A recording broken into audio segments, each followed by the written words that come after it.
So we're going to move on. We're going to go to page 8. So this is a really interesting piece of the puzzle for me. Paragraph 23 on page 8 has to do with a termination option.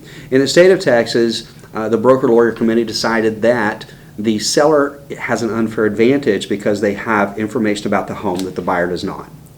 Okay, in a lot of states, people will go out and they'll do inspections before they submit a contract on the house.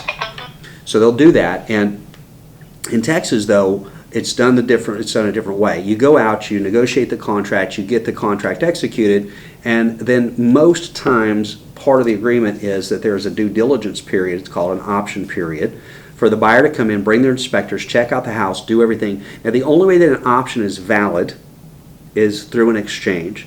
That exchange is money.